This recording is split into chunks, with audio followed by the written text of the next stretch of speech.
corazón te canta, mi alma te anhela con todas mis fuerzas.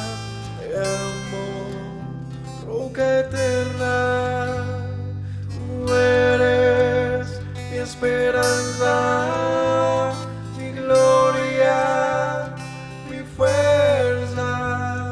En valles de sombra te cuidas, eres lumbrera.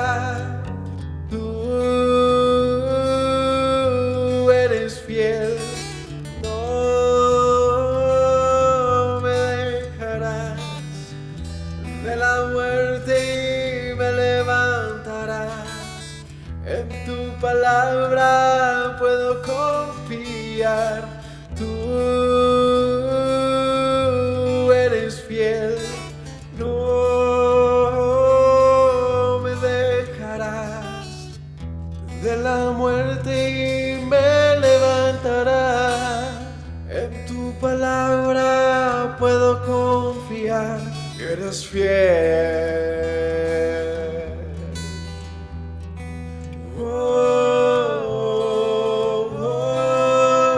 Mi corazón te canta, mi alma te anhela con todas mis fuerzas.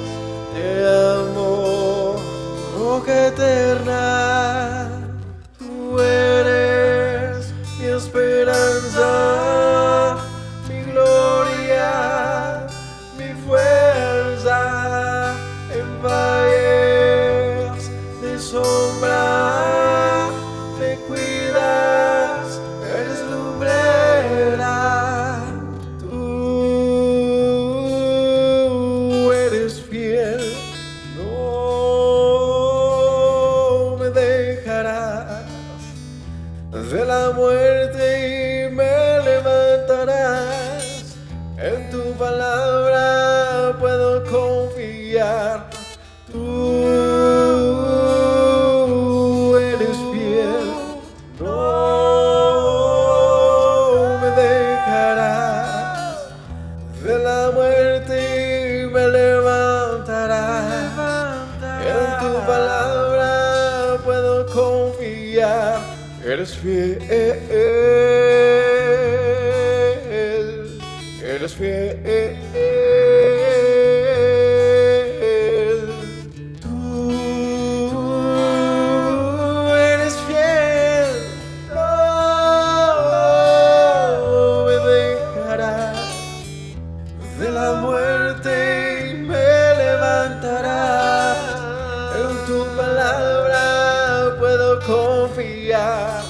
Tú eres fiel, no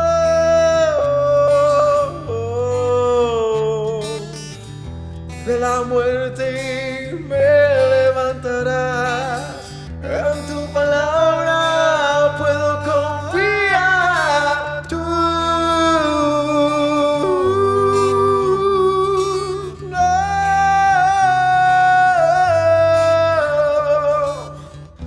de la muerte me levantarás.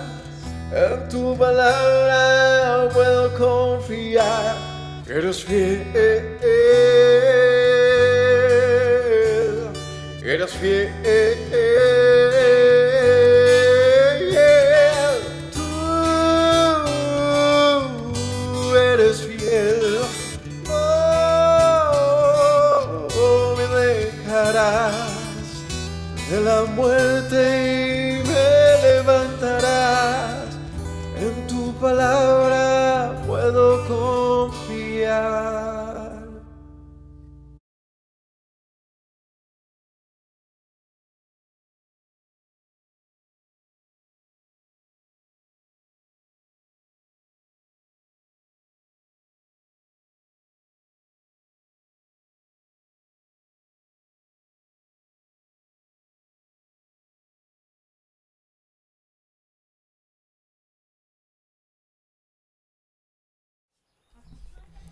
Shalom familia, el Señor los bendiga. Bienvenidos todos a una nueva noche de estudio de las Sagradas Escrituras. Estaremos estudiando el capítulo 3 del libro de Hechos, un capítulo que empieza a narrar las historias ya puntualmente de los apóstoles, ¿no? Ahí sí, como dice, los hechos de los apóstoles. Arrancamos justamente con un fruto, una señal similar a las que hacía nuestro Mesías, por mano de Pedro en este caso, y es la curación de un cojo en el templo. Así que les agradezco mucho por acompañarnos. No olviden compartir estos videos, suscribirse, darle un me gusta, y estamos listos para atender cualquier comentario, cualquier inquietud que ustedes tengan, por todas sus saludos y por todo lo que quieran expresar en el amor del Señor. Lo recibimos y también les damos gracias. Así que sin más, vamos a orar y que el Señor nos bendiga con el estudio esta noche.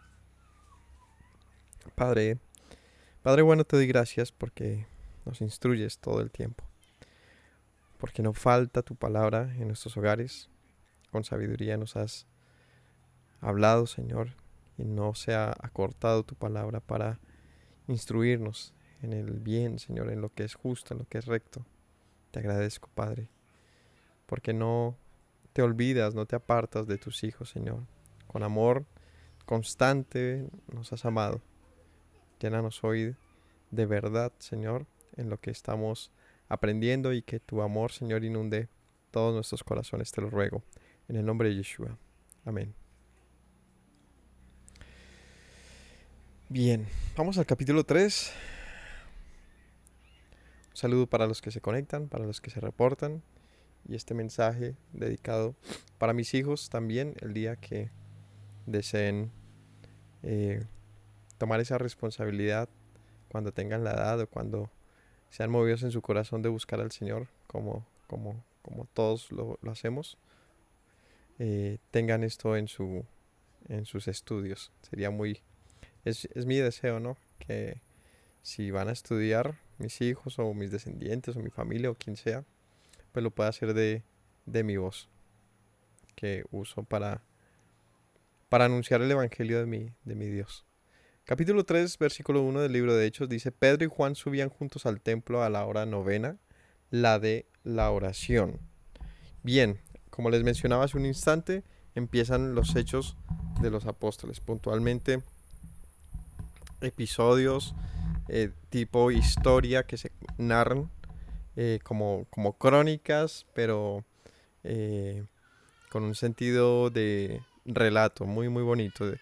Y bueno, dice que un día cualquiera iba Pedro y Juan a la hora novena al templo. Nótese lo clave de esto. ¿Por qué subirían a la hora novena al templo? Pues para orar. ¿Por qué? Pues porque era lo que se hacía. Y es muy importante notar que, aunque era la hora de la oración y como tal el asunto de orar en el templo, en las porciones que se hacían en esta época, que eran 3 veces al día, no está literalmente redactado así en la Torá. Ahí no dice que subirás 3 veces al templo a orar.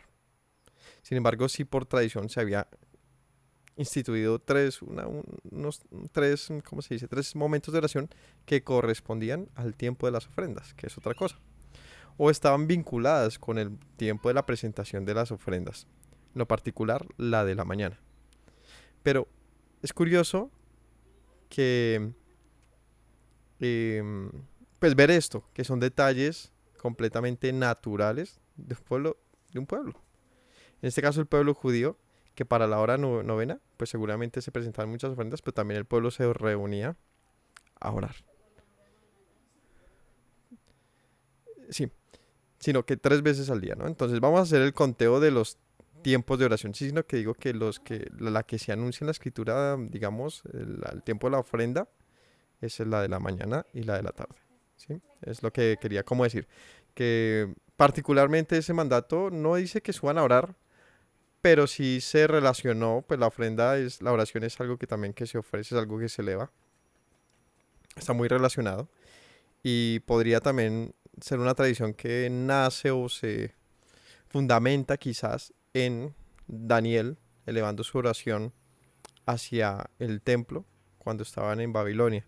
Quizás desde por allá, desde esos relatos, se empezó a hacer esto como una tradición. La verdad no sabría en qué momento nace esto. El caso es que era normal, ¿sí? Incluso hay pasajes donde, si no estoy mal, creo que en los evangelios también leímos que se menciona la hora el tiempo de la oración. Bien, el caso es que ellos subían y aquí lo que quería denotar es cómo el templo sigue teniendo su importancia natural, ¿no? No porque Yeshua haya muerto y resucitado el templo ahora viene a ser desestimado o no humanamente, nosotros podemos decir pues ya no sirve, ¿no? En ningún momento los apóstoles dice aquí pues que ahora armaron una iglesia aparte y ya no volvieron al templo, cosas así, ¿no? Ellos seguían con su rutina, en lo que en su forma de vivir, en el temor del Señor y de acuerdo a las escrituras debían hacer, como ir al templo, presentarse y presentar sus ofrendas. El caso es que iban al tiempo a la hora de la oración. Y dice que fue traído un hombre cojo de nacimiento, a quien ponían cada día a la puerta del templo, que se llama la Hermosa, para que pidiese limosna de los que entraban en el templo. Entonces dice un día cualquiera que iban a la oración, bueno, a la hora novena. Entonces el conteo es fácil, se empieza son 12 horas diurnas y 12 nocturnas, que se reparten en 3 vigilias, en 4 vigilias cada una, y estás hablando de las del día. Entonces, ¿estas cómo se contaban? Pues con la salida y la puesta del sol. Así que con la salida, que es más o menos a las 6 de la mañana, que ya se empieza el conteo, ahí se cuentan las 12 horas primeras. Entonces, de 6 a 6 son las 12 del día, ¿cierto? Pero decía que estaba en la hora novena, ¿cierto? Entonces faltarían 3, ¿cierto? Entonces de 12 a 3, 3 de la tarde. ¿Sí? Para contar. Es decir, de 6 a 3 de la tarde hay 9 horas. Entonces la hora novena es las 3 de la tarde. ¿Qué es importante destacar de esta hora novena? Que corresponde también a la muerte del Mesías. El Mesías también estaba en la cruz muriendo para un momento como estos. Bien, dice que fueron al templo y que siempre allí en el templo colocaban a un cojo de nacimiento en la puerta llamada la Hermosa para que pidiera limosna a los que entraban en el templo. ¿Cuál es la puerta la Hermosa, saben? Bueno, sucede que el templo para la época de Yeshua, pues había sido modificado o se le habían extendido una serie de muros, de pórticos, de secciones que no corresponden al templo en sí, pero sí hacen parte de la estructura exterior o vinieron a ser parte de la estructura exterior del templo. Y gran parte de esto fue puesto ¿por quién? Por los romanos. ¿Listo? Así que para esa época haber visto el templo era impresionante. Lo era, como edificación. Era muy grande, muy poderoso. ¿No? Es como, no sé si han ido a la zona de gobierno de un país, ¿no? Esos edificios grandotes, altos, generalmente así de piedra maciza, de piedra de mármol y cosas así. Algo así se debió ver. Sin embargo, bien sabemos que el templo, lo que es en sí el templo, no era muy grande que se dijera. Pero sí está rodeado de varios muros. En los diferentes accesos al templo, habían unos muros exteriores, otros internos y se llegaba al templo. Para llegar a la parte, a ver, antes de entrar al templo como tal, a llegar al atrio, había una puerta que se le llamaba la puerta o la zona de las mujeres. Para entrar a esa zona se pasaba por una puerta llamada la Hermosa. ¿Sí? La compartí al compadre pronto una fotico, a ver si me ayuda a moverla ahí en el, ¿cómo se llama? Espérenme a ver si la publican ahí. Está, digamos que de afuera hacia adentro, ¿sí? Está la puerta la Hermosa, que usted cruza ahí, llega al atrio de las mujeres. Esa también estaba separada por otra puerta más que se llama la puerta de Nicanor. Y ahí venía el atrio de los israelitas o de los sacerdotes. Y ahí ya venía el altar de sacrificio y venía el templo como tal. Es decir, habían sellado el templo con una antesala. Y ya venía la parte externa, que tampoco estaba externa, también tenía sus muros. ¿Me hago entender? Es decir, como que él se había rodeado de mucha edificación el templo. ¿Cómo? Sí, se había convertido en una fortaleza, prácticamente. Y era un lugar muy importante. pero también estratégicamente. Recordémoslo, en la época de Esdras y Nehemías, ¿se acuerdan de la reedificación de los muros? ¿Se acuerdan que cada uno de sus hermanos empezó a levantar una porción de muro y a levantarlo? Este es ese muro, o sea, es parte de ese muro que luego los romanos pues lo terminan volviendo mucho más estructural, lo mejoran y lo extienden. Pero ya para esa época de la reedificación del templo, en la época de Esdras y de Nehemías, el templo fue reedificado y se extendió su envergadura en lo que corresponde al monte de Jerusalén, o sea, donde está sentado, se extiende, se agranda y se convierte en una fortaleza. De hecho, ellos lo que trataban era de hacer eso, ¿no? De poder vivir dentro del templo prácticamente. ¿Por qué? Pues todo el tiempo estaban sitiados. Todo el tiempo estaban sitiados, en este caso por asirios, samaritanos, porque para esa época ellos empezaron a decir, nosotros también tenemos lugar en el templo. ¿Se acuerdan? Que es cuando ellos regresan de la época de Babilonia. Ellos empezaron también a reclamar un lugar y había muchos conflictos y luego los persas y los griegos y esto y lo otro. Pues ellos levantaron una primer parte de este muro que no era muy fuerte, la verdad, porque ninguno de los que lo levantaron era experto. De hecho, sí recuerdo que cuando hablábamos de eso, cada uno cogió y hizo una porción de muro en su, digamos, con su casa, ¿no? Con su familia, los que estaban. Si yo tenía aquí mi tienda, pues yo levanto esta parte de muro. Y unos trabajaban y otros vigilaban. Estar listo con la espada porque en cualquier momento los atacaban. Y de hecho muchos de sus hermanos les traicionaron. Pasan muchas cosas. Bueno, son esos muros de los que hablamos que se extendieron otra vez como una fortaleza y que de hecho son los que protegerían al pueblo en un momento de, o sea, más tarde, mucho después. Estos romanos van a intentar invadir aquel lugar y destruirlo. Antes de la destrucción, ellos asedian, viene el asedio judío, y los asedian y ellos quedan encerrados allí en esos muros y digamos que se protegen ahí. Y hay una gran matanza, pero duraron mucho tiempo protegidos por esos mismos muros, que de hecho esa fue una de las formas de sacar a los judíos. ¿Cómo fue? Poniendo fuego. ¿Y cómo hacemos con todos esos que se escondían dentro del templo? Poniendo fuego. Poniendo fuego. Era el templo, la destrucción del templo, por eso, en parte por eso fue que le prendían fuego, para sacar a los judíos que se quedaban ahí escondiéndose en el asedio romano. Bien, esa era la puerta de la hermosa. Entonces, cuando se entra a la sección del atrio mujeres, previo al atrio de los hombres, que serían no cualquiera, los sacerdotes o los que servían allí. No sé exactamente cómo funcionaba, que ese es otro detalle, pero el caso es que había una puerta allí, llamada la Hermosa. ¿Listo? Bien, allí dice que colocaban a un hombre cojo de nacimiento para que pidiese limosna. Y cuando vio a Pedro y a Juan que iban a entrar en el templo, le rogaba que le diese limosna. Pero Pedro, 4, con Juan, fijándole en los ojos, le dijo, míranos. Ese momento, esos momentos así como tan especiales. Dos israelitas cualquiera, Pedro y Juan. No se diferenciaban de nadie porque ellos se vestían, seguramente todavía, y hasta el final, como pescadores comunes. O de pronto ya tenían una túnica más de diario. Normal. Una monedita mono. Y él dice, míranos. Entonces dice, en la entrada de la sección que se llama el atrio de las mujeres, que, insisto, no sé cómo funcionaba. Eh, no, la puerta de la hermosa es la que da entrada al atrio de las mujeres. Pero no sé cómo funcionaba.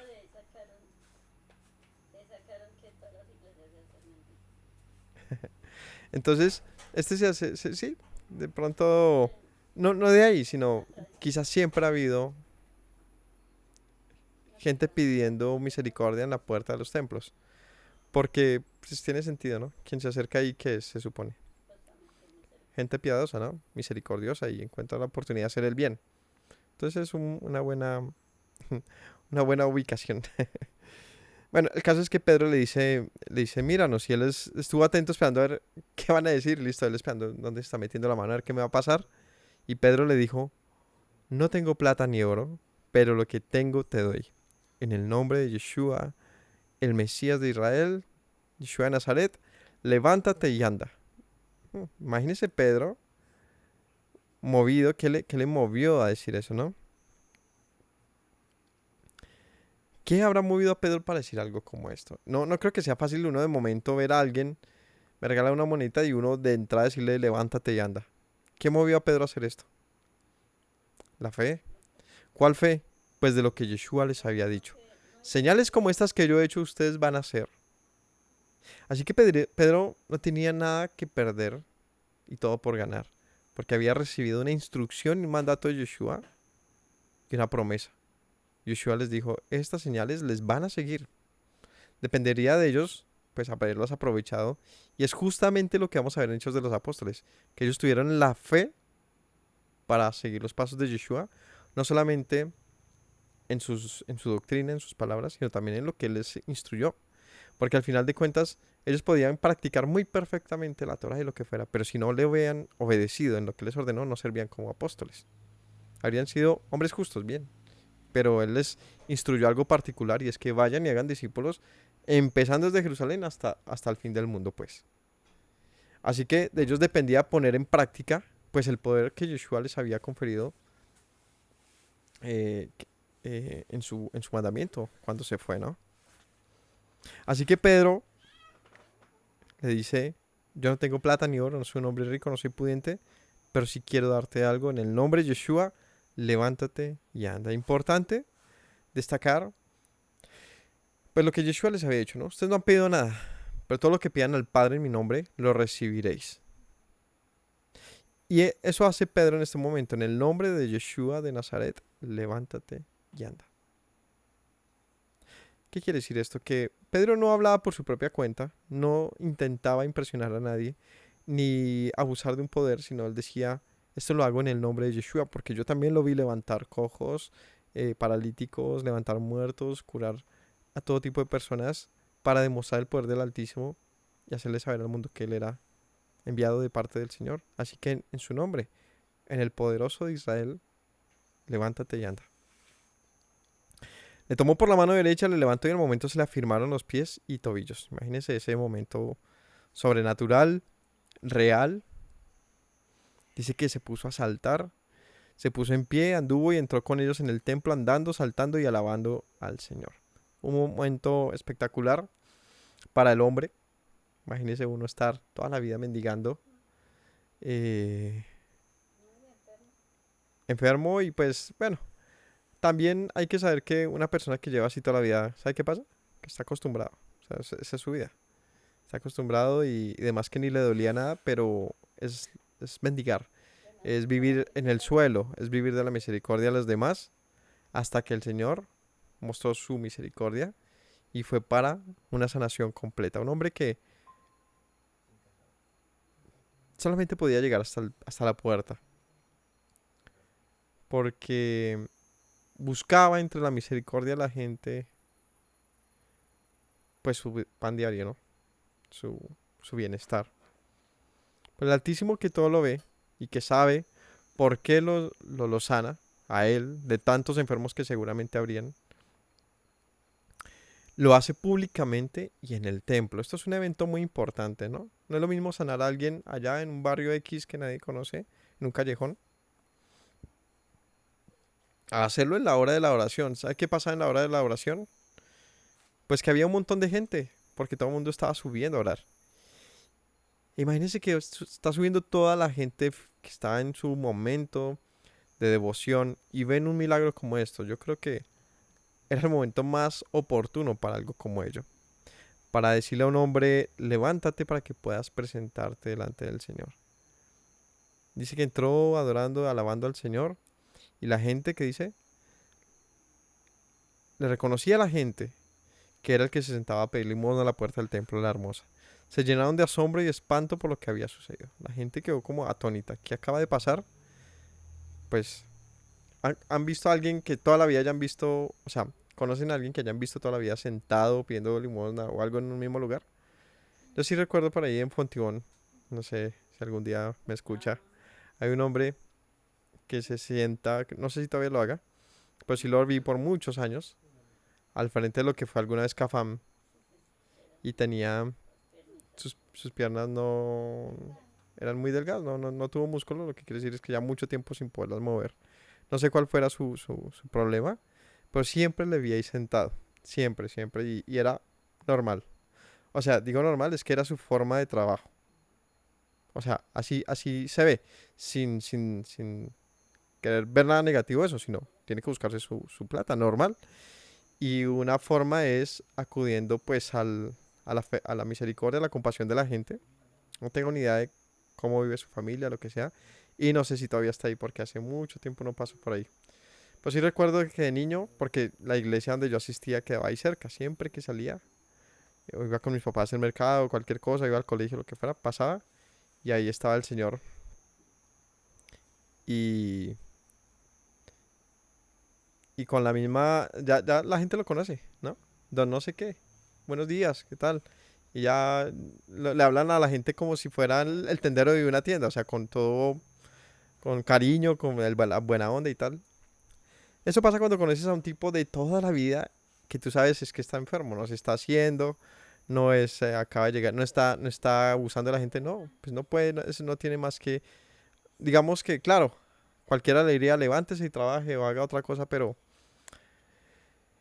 para los que piensan así, pues también hay muchas cosas que decirles, pero para otro momento. Por ahora, también es una forma en la que muchos se ganan la vida porque no es fácil, no siempre es fácil decirle a alguien pues encuentra otra manera de hacerlo, ¿no?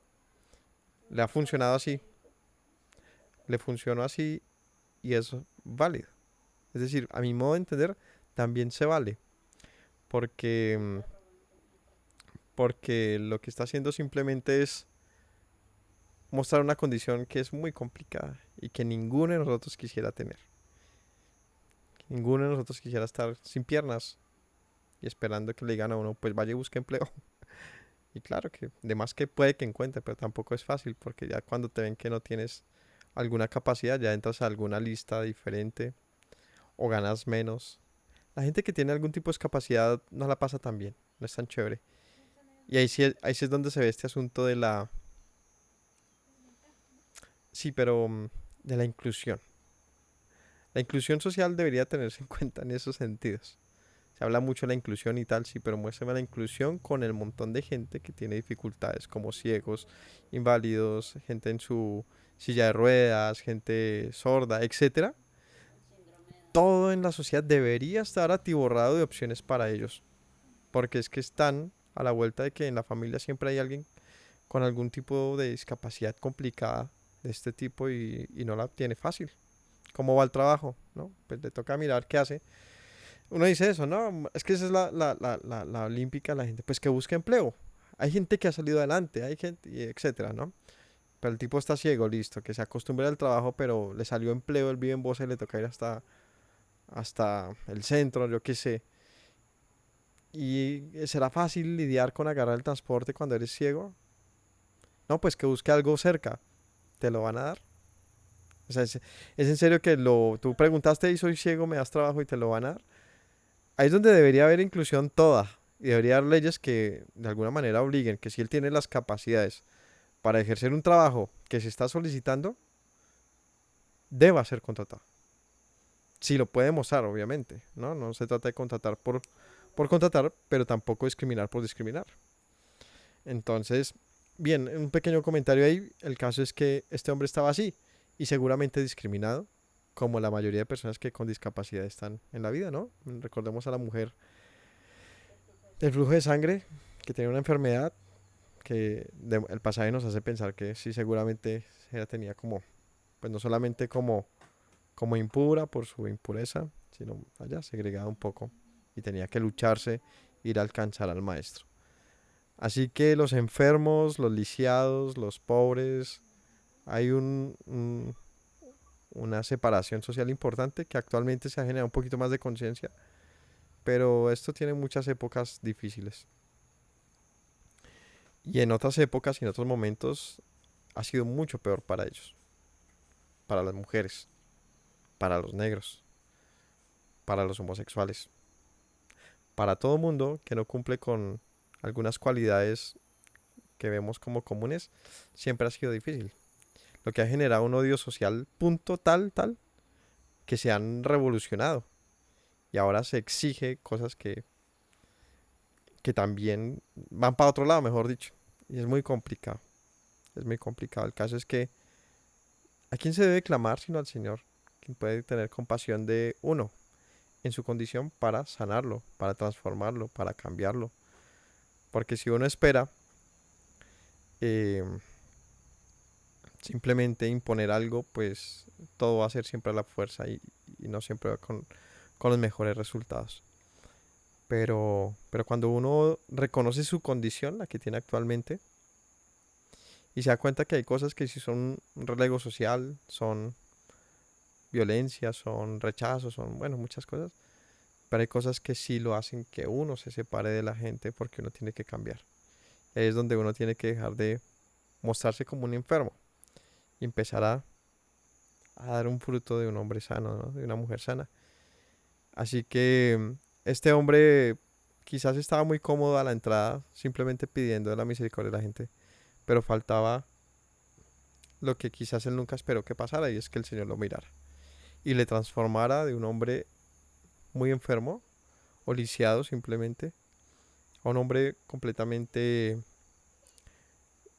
pues sano, ¿no? Sin que le faltara nada, sin que le faltase nada. El caso es que él tuvo una fe tal como para todos los días pararse y llegar hasta el templo. O pararse no, que alguien lo llevara hasta allí. Pero Pedro tuvo la fe para en el nombre de Yeshua levantarlo de su postramiento.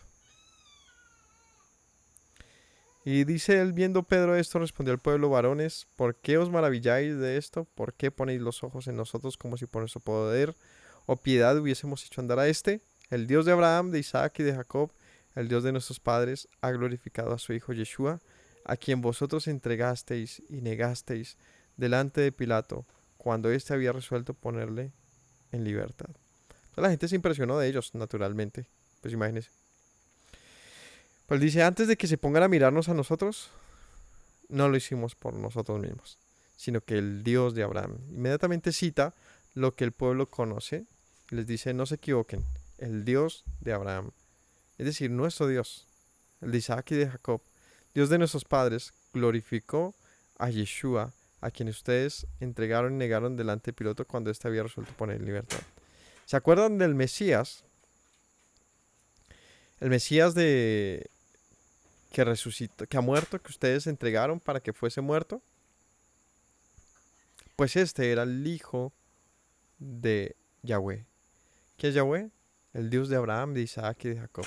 Y este hace inmediatamente una relación que el pueblo no quería oír. Era decirle, el Dios de nuestros padres envió a su hijo y ustedes le mataron. Cuando habían resuelto liberarlo, ustedes dijeron no. 14. Pero ustedes se negaron. Y negaron al santo y al justo y pidieron que se les diera un homicida. Él empieza a narrar el acontecimiento que para muchos solamente se había vuelto un asunto de confusión, chismes y demás. Él dice, pues, aquel que mataron, él no murió porque sí, él murió siendo justo. Pues ustedes pidieron que muriese y que se les diese a cambio un homicida. ¿Quién es este homicida? Barrabás, ¿no?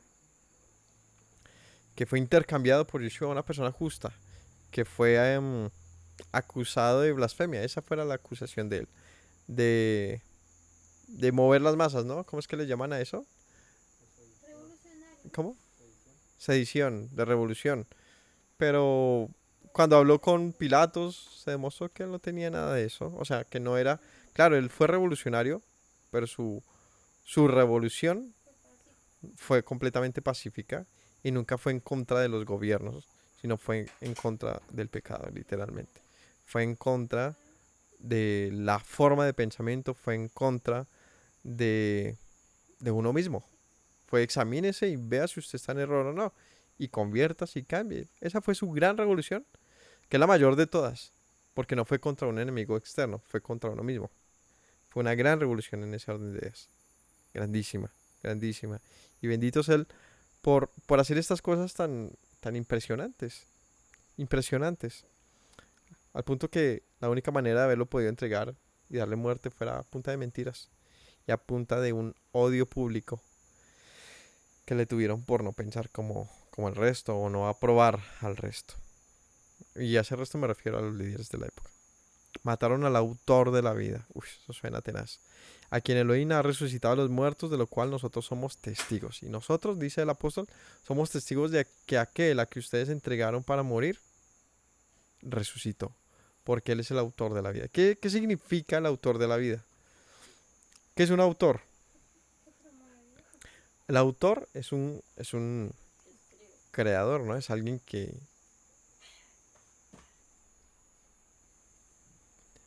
tiene el derecho, como dicen por ahí, intelectual, de propiedad, de algún asunto. Veamos cómo lo redacta el diccionario. Autor. Dice, persona que hace una cosa o es causa determinante de ella. Autor es la persona que crea una obra, artística, literaria o científica. Es alguien que es dueño de algo, ¿no? Porque lo hizo. Es decir, tiene toda la autoridad de un asunto porque es de él. Cuando dice que él es el autor de la vida, quiere decir, le pertenece a él. Mataron al autor de la vida y suena raro eso, ¿no? ¿Cómo vas a matar a alguien que tiene en sí la vida? ¿No? Y es que ese es el gran misterio de cómo fue necesaria la muerte del autor de la vida para dar vida. Eh, fue un sacrificio que con cuya muerte se logró mucho más que lo que se podría en su vida. Es decir, Yeshua logró todo lo que tenía que lograr en su muerte porque así era como en la sabiduría del Altísimo se podría lograr. Y de tal manera poder dar vida a todos los que en culpa, ¿verdad? Merecían la muerte que él sufrió. O todos los que merecíamos la muerte que él sufrió. El caso es que dice, mataron al autor de la vida, quien el Señor levantó a los muertos, de lo cual somos testigos. Él dice, pues nosotros lo sabemos y de hecho fueron muchos los que supieron de su resurrección. Por la fe en su nombre, a este que vosotros veis y conocéis, le ha confirmado su nombre. Y la fe que es por él, ha dado a este esta completa sanidad en presencia de ustedes. Por la fe en su nombre, por la fe en este que ustedes crucificaron, que fue que entregaron y que resucitó, porque la vida está en él, en el nombre de este, que ustedes, a este, dice, por el nombre de este de Yeshua, luego habla del cojo, a este que ustedes ven y conocen, le confirmó su nombre. ¿Cómo le confirmó su nombre? Por la fe dándole sanidad. ¿Cómo se confirmó el nombre de Yeshua? ¿Qué quiere decir que se ha confirmado el nombre? Pues que se puede una vez más evidenciar el poder que hay en Yeshua. El poder que hay en el nombre de Yeshua. Ahorita vamos a hablar un poquito del nombre de Yeshua. El poder que hay en el nombre de Yeshua se demostró una vez más, aunque hubiese resucitado y no estuviera presente, se demostró dándole completa sanidad un hombre a un hombre, dice aquí, en presencia de todos ustedes. Como les decía, era la hora, el tiempo de la oración, ¿no? Y estaban todos listos presentándose el Altísimo cuando de repente un hombre es sano en el nombre de Yeshua. 17. Mas ahora, hermanos, sé que por ignorancia lo habéis hecho, como también vuestros gobernantes. Pero Elohim ha cumplido así lo que había antes anunciado por boca de todos sus profetas, que su Mesías había de padecer.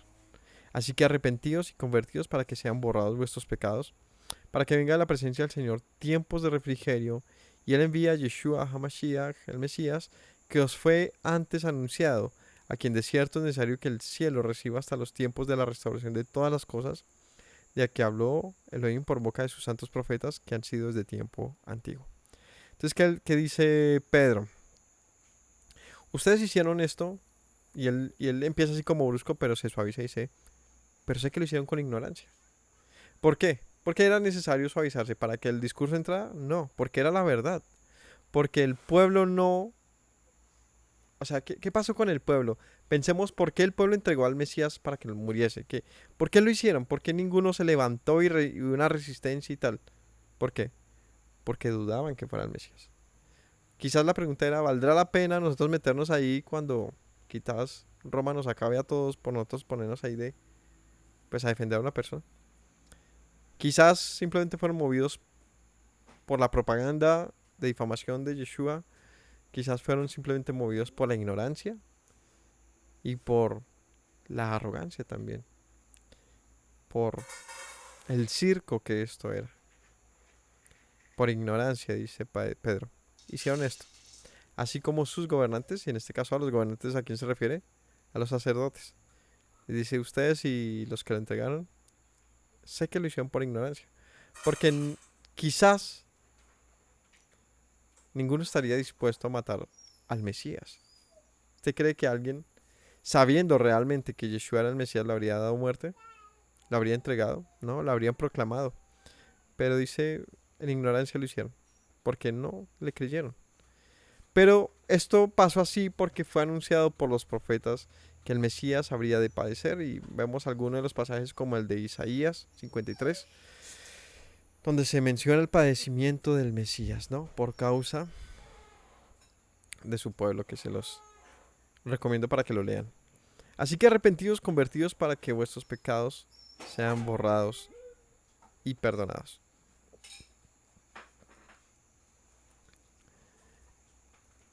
¿Qué solución da Pedro a esto? Pedro lo que dice es, si ustedes son conscientes y reconocen una vez más al autor de la salvación que está presente, aunque haya resucitado y no esté en carne, digamos, aquí, sino porque su nombre se ha confirmado en un hombre que estaba sano, entonces arrepiéntase. Arrepentidos y convertidos para que sean borrados vuestros pecados, para que venga la presencia del Señor tiempo de refrigerio. Pregunta, ¿por qué el Señor había permitido que aquella mañana se sanara a este hombre cojo? ¿Para qué el Señor permitió? ¿Por qué sanaba a un hombre en aquel momento? ¿Qué se les ocurre? ¿Para qué? O sea, que, de acuerdo a lo que hemos leído, ¿qué propósito tenía ese milagro de aquel momento? ¿No? ¿Será que Pedro no lo vio antes? ¿No había más gente? ¿Por qué sanar a un hombre cojo en aquel momento? ¿Qué propósito había con eso? ¿Cómo? Porque era en el templo, pero ¿qué más? Era en el templo. Para que lo reconocieran como discípulos. ¿Qué más? ¿Qué pretendía Pedro con esto o el Señor? ¿Qué?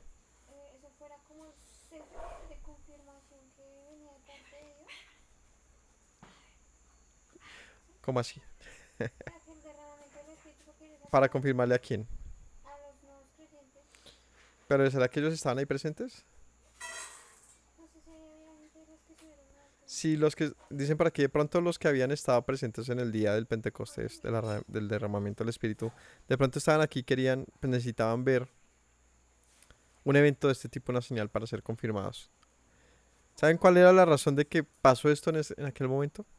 Para que todos los que subieron a Jerusalén, como el día en que Yeshua murió, como aquel día a las 3 de la tarde, vieran que en el nombre de Yeshua, quien fue crucificado, se hacía esto de tal manera que ellos alcanzaran ¿qué? Perdón. Es decir, más que la sanación física de un tipo que estaba enfermo de sus piernas, se trataba de la sanación del alma de los muchos que habían crucificado al Mesías, que habían sido parte de la revuelta, que habían sido parte de de aquel momento. Por eso les dice, arrepiéntanse y conviértanse de sus pecados para que venga la presencia del Señor tiempo de refrigerio. Como quien dice, arrepiéntanse para que el Señor tenga misericordia de ustedes, aunque ustedes tengan culpabilidad de asesinato. Aunque ustedes hayan entregado al autor de la vida, en ignorancia lo hicieron. Pues no se queden en su ignorancia. Es momento de tener fe para reconocer el pecado y alcanzar el perdón del Altísimo, para que sus pecados sean olvidados. Y envía a Yeshua, que fue anunciado antes. En el 27 dice, a quien de cierto es necesario que el cielo reciba hasta los tiempos de la restauración de todas las cosas de que habló Elohim por boca de sus santos profetas que han sido desde tiempo antiguo. Aquí sigue, de acuerdo a Pedro, ¿cuándo volverá el Mesías? hasta la restauración de todas las cosas. ¿Qué es esto de todas las cosas? En el 21, en el 3:21. ¿Cuándo será la restauración de todas las cosas? ¿Qué es esto? Pues lo que los profetas han anunciado en tantos pasajes como la restauración de Israel. ¿En qué consta esto? Ya sea literalmente como se narra o de una manera, eh, ¿cómo se llama esto? Ay, se me olvidan algunos términos a veces mientras hablo. Metafórica, alegórica. En general, ¿en qué consiste la restauración de Israel? La restauración de Israel consiste en que Israel, sí, Israel, el pueblo de Yahweh, el que, como dijo acá, el Dios de nuestros padres, Abraham, Isaac y Jacob, el Dios de ellos, que prometió a Abraham un pueblo que sería luz para las naciones y por medio del cual sería bendita las naciones. Ese pueblo que se extravió en medio de las naciones, del cual hacemos parte tú y yo, si es que tienes la fe para reconocerlo y para asimilarlo y para abrazarlo. La restauración de todas las cosas quiere decir que ese pueblo que se dispersó por el mundo se reencuentra con el Altísimo y le llama Padre y el Señor le llama pueblo. Cuando haya esa restauración de que haya un pueblo y haya un Dios, un pueblo en el cual el Espíritu del Señor habite, instruyéndole desde adentro su ley para obediencia, evidente en frutos de justicia y de vida, es decir, un pueblo que sea luz para las naciones, entonces diremos que Israel ha sido restaurado. Restaurado. ¿Cuándo será la restauración de todas las cosas? Pues cuando el hombre decida nuevamente reconocer al Señor y sea hecho conforme a su imagen. En el momento que la humanidad y el pueblo del Señor diga, soy su pueblo y Él es mi Dios, yo soy Israel, hijo de las promesas, hijo del pacto, y este que está aquí al frente es mi hermano, y aquel también es mi hermano. Entonces le debo todo el respeto, todo el amor y el derecho que el Señor me ha demandado. Cuando haya esa restauración, digámosle así en otras palabras, ética, moral, justa, de amor, en todas las proporciones, diremos Israel fue restaurado. Cuando Israel vuelva sus ojos al Señor y se vea reflejado en la historia de la humanidad, y se vea reflejado en la historia bíblica, diga, ese es mi pueblo, ahí estoy yo, ahí está mi nombre, y la voz de mi Señor clama desde lejos, desde Jerusalén, llamándome, desde Sión, y entonces busque volver hacia el Señor en Teshuvah, en arrepentimiento, diremos, los tiempos están cerca de la venida del Mesías. Por eso dijo el Mesías que cuando el evangelio sea predicado a toda criatura, entonces vendrá el fin, ¿cierto? ¿Cuál evangelio? El del arrepentimiento. El de las ovejas perdidas de la casa de Israel volverán. Y recordemos, para que no se asusten, la casa de Israel es un gentío, que se puede leer en Apocalipsis, donde dice gentío. Dice en Apocalipsis, y vi, habían 144,000, uno dice 12,000 de cada tribu, que poquitos. Sí, luego dice, y aquí que alcé mis ojos, y millares de todo tribu, pueblo, lengua y nación que adoraban al Señor. ¿Y estos quiénes son? También son Israel. Porque también dicen las profecías que todos los que se sumaron a las tribus también tuvieron lugar en la repartición de la tierra. Y eso lo dice de una manera también profética, que por eso les digo, sea como sea que se interpreten en esa actitud lo que ha de pasar de acuerdo a las profecías, sí hay un patrón que es común y que es literal, y es la ejad, la unidad de un pueblo, que se reconoce como pueblo, que declara su fe a un único Dios, y que por lo tanto ha dejado de lado todo lo que no le permite hacer la voluntad del Señor. El camino de Yeshua es uno, y todo aquel que siga ese camino es parte de su pueblo. Porque dijo Yeshua, mis ovejas oyen mi voz y me siguen. Si estás siguiendo a Yeshua, ten tranquilidad, eres Israel. Y no te preocupes por los nombres, pero Israel está muerto, o es el Antiguo Testamento, no, pilas con los chismes que hacen muchas ideologías y muchas religiones y muchas cosas, lee la escritura, léela, léela, porque dijo Yeshua, ahí está la vida, ahí está el conocimiento. Así que todos los que nos unimos a ese camino, venimos a ser sus hijos, venimos a ser su pueblo. Así que dice aquí que Yeshua está retenido en el cielo, es decir, está allí, aguardando el momento de establecer su reino o de volver o de regresar sobre su pueblo. ¿Hasta cuándo? Hasta la restauración de todas las cosas. Porque Moisés dijo a los padres, dice en el 22, el Señor vuestro Dios os levantará profeta de entre vuestros hermanos como a mí. A él oiréis en todas las cosas que os hable. Y toda alma que no oiga que el profeta será desarraigada del pueblo. Esto que dijo Moisés lo podemos leer en Deuteronomio 18, 15, 16. 15, 18, Deuteronomio o de Barín 18, versículos 15 y 16. Moisés, mejor dicho, hay una promesa, hay un pasaje en la ley desde donde se espera el Mesías, o uno de los más fuertes más bien, de los más literales. Vendrá un profeta como a mí, que el Señor ha enviado, así como el Señor me envió a mí más bien, el Señor enviará a un profeta como yo, para que le oigáis, ¿no? ¿Cuál es este profeta que el pueblo estaba esperando? Pues Yeshua también lo mencionó y dice, si hubieran oído a Moisés, también me oirían a mí. Es Moisés, es Yeshua, es el profeta anunciado que volvería, ¿no? Que vendría más bien. Y que sería como Moisés, dice, Moisés advirtió, todo el que no lo oiga será desarraigado del pueblo. Así que el mismo Moisés advirtió de la importancia de escuchar al Mesías, ¿no? Leámoslo.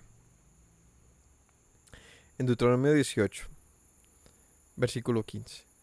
Profeta de en medio de ti y de tus hermanos como yo, te levantará Yahweh tu Dios. A él oiréis.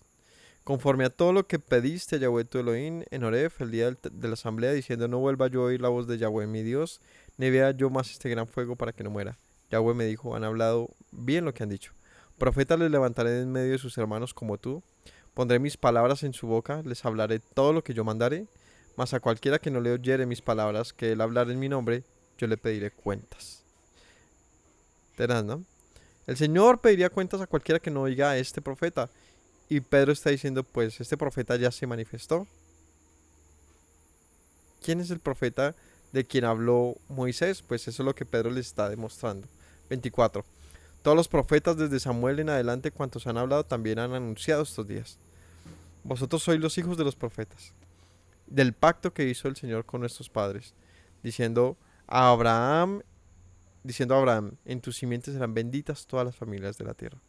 A vosotros primeramente, Elohim, habiendo levantado a su hijo, lo envió para que os bendijese, a fin de que cada uno se convierta de su maldad. ¿Qué les dijo Pedro en todo esto? Pueblo, ustedes entregaron al autor de la vida y son culpables, pero tranquilos. Ese es el momento de la oración, de la ofrenda, de la paga. Es momento de reflexionar, de tener teshuvá, de pedir perdón. Porque un día como hoy, una tarde como estas, ustedes están gritando crucifíquenle. Pero aquel que ustedes gritaron crucifíquenle ha venido a ser nada más ni menos que aquel de quien habló Moisés diciendo, profeta como yo levantará el Señor, a él oiréis. Si ustedes no quisieron oírlo, pero es momento de oírlo. Todavía se puede, como dice Hebreos y Oseas, ¿no? Si oyes hoy su voz, no endurezcas el corazón, como en el día de la provocación. No endurezcas el corazón si oyes su voz. Así que ustedes, si aquí hay alguno, diría Pedro, que pueda oír su voz, no se endurezca. Porque esta fue la promesa para ustedes, los hijos de los profetas, los hijos de los pactos, los hijos de Abraham, Isaac y Jacob. ¿Cuál fue la promesa? Que serían benditos, que serían benditos. ¿Y en qué serían benditos? En la simiente, ¿no? Le dice el Señor a Abraham, en tu simiente, es decir, en Isaac, serán benditas todas las familias de la tierra, pero más que en Isaac, es en la promesa, de lo cual Pablo más adelante en las diferentes cartas lo va a expresar con un gran desarrollo que estudiaremos luego, y es, la simiente fue la promesa. Una simiente particular de Abraham traería la bendición a todas las familias de la tierra.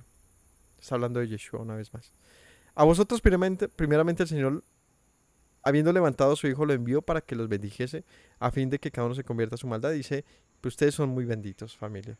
Porque ustedes que están aquí hoy reunidos, el Señor los envió primero al Mesías a ustedes. O sea, ustedes son los más bendecidos de todos porque ustedes le vieron caminar, porque ustedes le vieron resucitar, porque a ustedes somos enviados en este mismo instante para que se conviertan. Si dice primeramente, está diciendo porque el Señor también irá a los otros, ¿no? Al resto del pueblo. Pues Yeshua dijo, primeramente en Jerusalén, me seréis testigos en Jerusalén, en Judea, en Samaria y hasta los confines de la tierra. Así que él dice, conviértanse. Así que, propósito de esta gran señal, ¿cuál fue el propósito?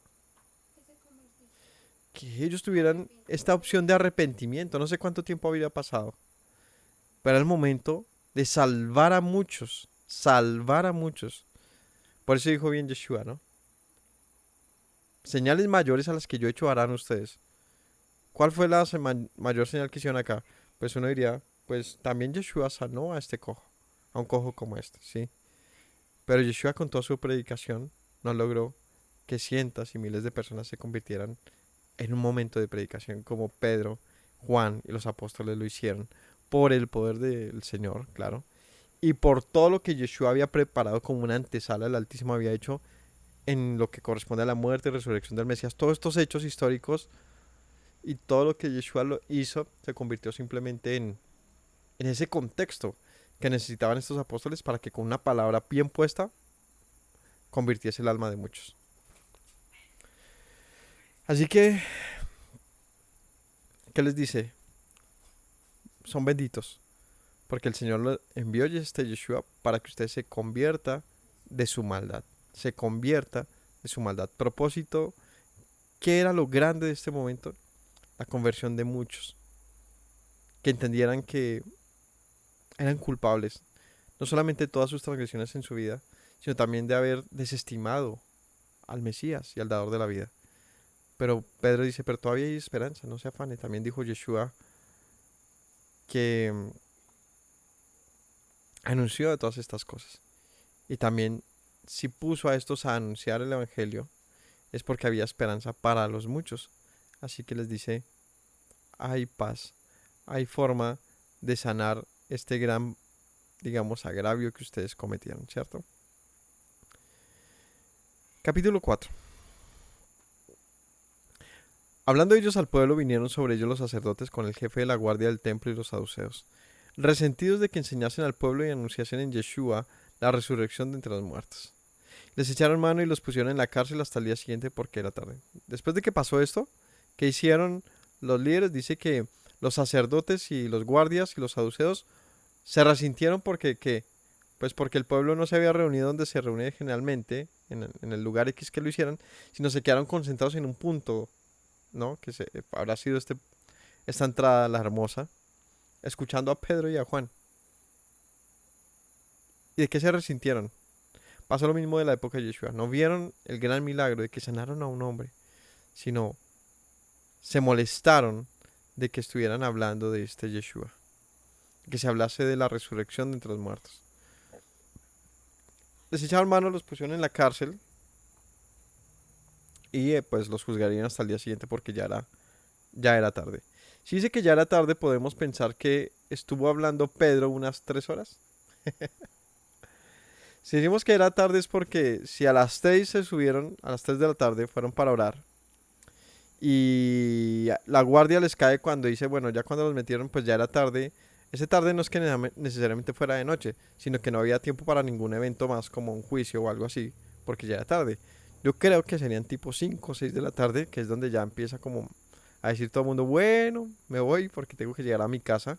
Todo era a pie, ¿no? Y no había alumbrado ni nada de esto nocturno. Así que yo creo que todo el comercio y toda la vida diaria de esa época era de 6 de la mañana a 6 de la tarde. Ahí ya era tarde. O sea, ¿usted qué hace haciendo extras a las 6 de la tarde, no? Dice que muchos de los que habían oído la palabra creyeron y el número de los varones era, póngale cuidado a esto, como 5,000. ¿No es maravilloso? A mí me impresiona de verdad ver cómo todas las cosas tienen una razón en esta vida. Así que aquel hombre nació, estuvo toda su vida cojo, quizás para dar tanto poder a aquel momento que en masa de 5.000 personas dijeron, no, este sí era el Mesías. ¿Cómo es que aún solamente en su nombre puedan otros sanar a un hombre enfermo desde nacimiento? Así que este hombre, en su situación difícil de toda su vida, daba gloria al Señor en dejarse usar para su sanidad. Porque además que si este hombre no hubiera estado ahí y no hubiese creído ni hubiese atendido a la voz de estos, se hubiese burlado, hubiese menospreciado lo que pasaba, tampoco podría haberse dado lugar a este momento tan impresionante, tan importante.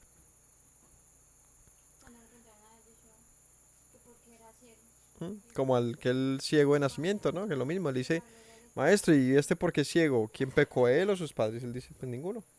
Este nació así, fue así, para que se glorificara el nombre del Señor. Pues lo sanó,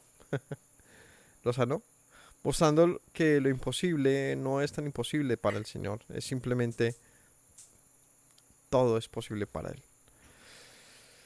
Así que haber levantado a este hombre trajo fe a muchos, pues reconocieron que sí, que Yeshua era el Mesías. Y esto de que creyeron en número 5.000 es como dijeron, se preguntaron. Así que la conmoción que debió haber en aquel momento fue grandísima. Y si creyeron como 5.000, yo me imagino que había muchísima gente en aquel lugar para decir, bueno, de toda la gente que había, 5.000 creyeron. Yo me imagino que había un gentío impresionante. Y el vozarrón que tendría Pedro para haber hablado en medio de todos ellos.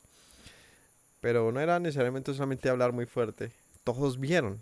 O sea, fue un hecho de que el rumor se movió, oiga, sanó, ¿se acuerdan de aquel que andaba en el porte? Fue sano en el nombre de Yeshua. Me imagino ese voz a voz decir, ¿qué hicimos, no?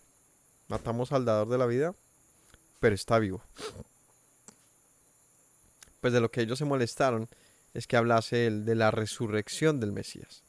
Ahora no era solamente como antes, ¿no? Se molestaban de que Yeshua sanara a la gente, de que hiciera cosas buenas, ¿no? En este caso no se molestaron por eso, ni siquiera porque anunciaran a Yeshua.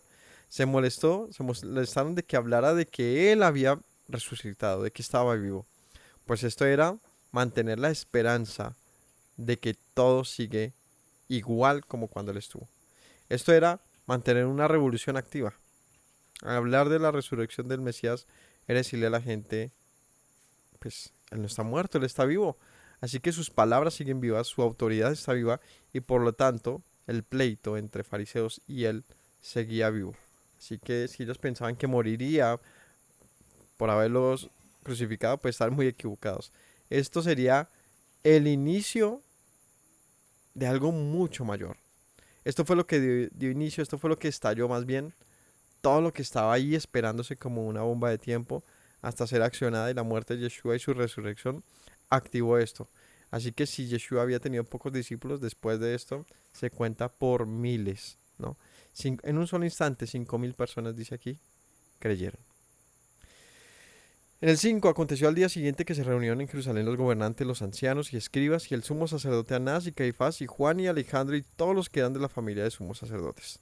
Poniéndoles en medio les preguntaron, ¿con qué potestad o en qué nombre habéis hecho vosotros esto? Y aquí viene pues el juicio, ¿no? Entonces se reunieron toda la crema y nata, porque nata también estaba ahí. Estaban todos los duros.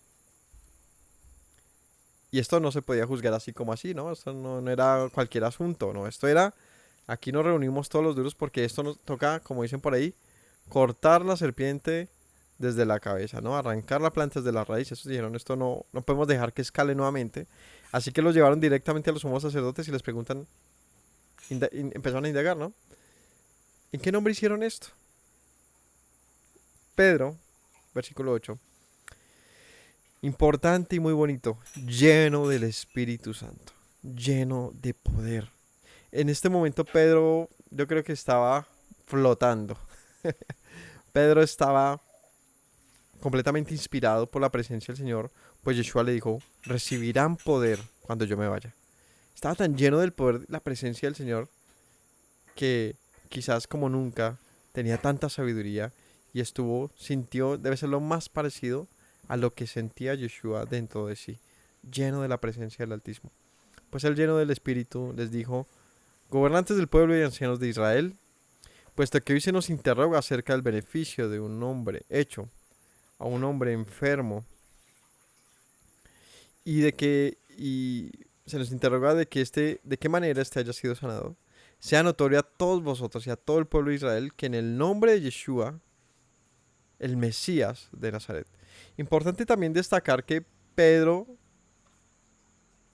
utiliza bueno, en la narrativa sí lo menciona, de una les dice Yeshua el Mesías. Aquí se escribe Jesucristo en la mayoría de traducciones. Es bueno, no es la primera vez, pero sí son las primeras veces que en la escritura se va a utilizar ese término, Jesucristo.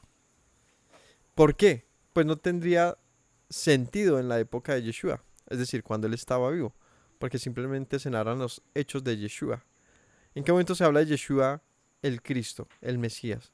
Pues cuando viene a ser Mesías para ellos, cuando ellos lo entienden como Mesías y cuando empiezan a hablar de él. Así que, ¿qué es Jesucristo? Jesucristo